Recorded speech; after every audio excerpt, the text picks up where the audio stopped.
All right, welcome back, everyone, to our prediction portion of the week. It's the final week of regular season with some very interesting matchups looming that have great implications. Don't forget, on Sunday, we have a live stream at 4 p.m. of the WCC coaches for their media day and their players, of course.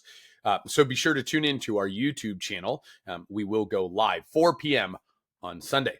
We got a big weekend ahead, so here we go. LMU versus UCI, the first matchup we're gonna talk about today. They've split the regular season meeting this year 1-1, UCI taking the first, LMU taking the second. This being the final tune-up for both of these teams before postseason play. LMU and UCI both on the rise. LMU took down UCSD last week in Battle of the Kings, while UCI absolutely smashed through San Jose State in their matchup. LMU has a couple of seniors, and that has to be accounted for. Alika Naone and Tommaso Baldinetti, as well as Finn Friedland, will be playing in their final regular season collegiate games. I would never underestimate someone with nothing to lose playing in their last few games here. They're going to play hard. UCI is a little bit younger with only Kirstich as a senior in the field, as well as Zaid Mahmoud in the goal in his final regular season game. We're wishing both teams a ton of luck and those seniors a nice farewell before they head out to their conference play, though UCI will be at home for that.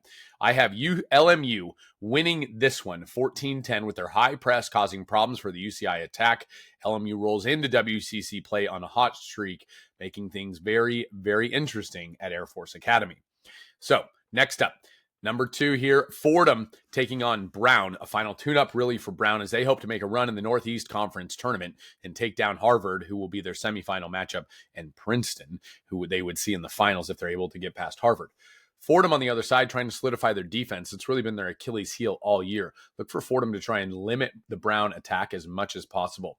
Brown is going to put up a fight here simply because I think they're really going to try and get their energy up and get their push going as they head into conference play. But the attack of Fordham is going to be too much for them. I see Fordham taking this one 17-10, 17-11. Andras Toth continues to extend his record-breaking goal total, and their focus on defense going to pay off in this one.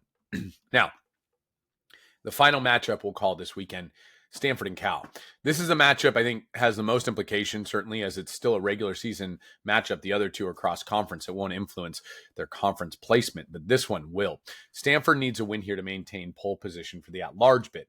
Cal needs a win here to even have a shot at the at-large bid. So both teams have something to play for here. This isn't like we've already achieved the number 1 seed or we've already, whatever it may be. This means a lot to both of these teams. Both of them have struggled against MPSF teams. Stanford having only 1 win, that against Cal. Cal only has 2 wins this year against MPSF teams. Those both came against USC. So to me, this means a ton to both teams, and they're fighting for their postseason lives here. A win for Stanford, and they're all but assured an at-large bid so long as Cal doesn't win MPSF. A win for Cal, and they're back in the hunt going in the MPSF conference play, having to just finish ahead of Stanford in that tournament. So this is a really tough one to call. It is at Cal, which I think is the hardest stadium or pool to play at because the fans sit right there on the deck. It's loud. It's a little bit of a wonky kind of dungeon-y where you have to walk down into it. So you're a little bit in a pit. I love the setup there. This would, again, put them in a great position going into MPSF play. It's very difficult to call this one.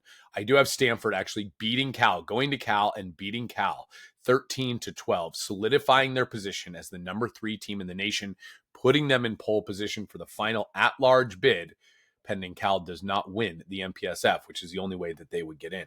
So that's it for today. Be sure to tune into our live stream press conference with the WCC coaches at 4 p.m. on Sunday. We want to thank everybody for all the support this season. It has been an epic season here at Water Polo Wednesday and in the NC2A, or the Collegiate Sports Commission.